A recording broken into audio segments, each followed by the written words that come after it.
The NHL trade deadline is fast approaching, but this 2017 edition has a special twist, an impending expansion draft as the Vegas Golden Knights enter the league next season. I've got our hockey experts, Aaron Schretzmeyer and Jenny Berman, here to tell us who goes where.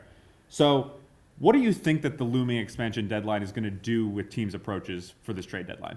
Well, first of all, let me preface by saying, if you don't know, the expansion draft, they can take one player from each team, and the teams can protect these players by holding on to 8 skaters and 1 goaltender, or 7 forwards, 3 defensemen, and 1 goaltender. So, I think we're going to see a lot of teams try and bait the Vegas Knights into taking certain players, because the Vegas Knights have to meet, as part of the rule, a salary cap. Right, and one of the things that you're going to look at and you're definitely going to see is teams trading mid-round picks to say, you don't take this player. Like, if a lot of times teams can't trade people away or can't get rid of these players, they want them to be part of their core, but they're going to be looking to get rid of, mid-round picks to say, hey, Vegas, you can't take this player that's valuable to our team, but we will give you a second-round pick, we'll give you a third-round pick, and you can have that. We don't mind giving that up, or we'll give you a different player that we don't mind giving up as much, but you can't take this player. And a lot of times we see that in expansion drafts. That's been how expansion drafts have worked in the past, where you definitely see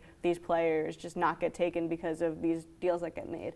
So, in terms of players that are currently in the league, who's getting traded and where they're going? All right, well, to me, looking at the trade deadline, when you're talking about a big-name player, Matt Duchene from the Colorado Avalanche, it seems like he's going to be on the move, as Colorado has been a struggling team. He's only got 2 years left on his contract. He's probably one of the more valuable players that they have, and when you're looking at someone to move, there's not going to be a time where there's any more value for Matt Duchene. And to me, teams that are going to be looking for him are teams that need that extra center to push them over the edge. For me, when you look at, there's a lot of rumors circulating around St. Louis Blues player Kevin Shattenkirk.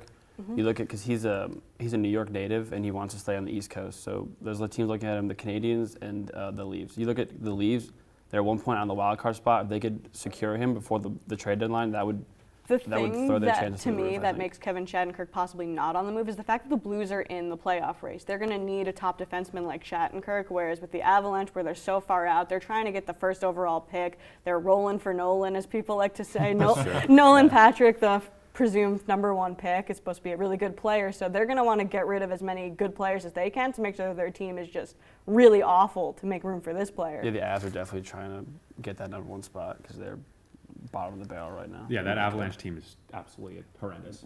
Yeah, I mean, there's just no way to really justify how bad they are. Well, I mean, you look at the points, and that about justifies it, doesn't it? Yeah. It's not good. Well, that's all the time we have for the rink, but when we come back, we'll hit the pitch as I sit down with our soccer experts to break down all the Champions League action happening across the pond.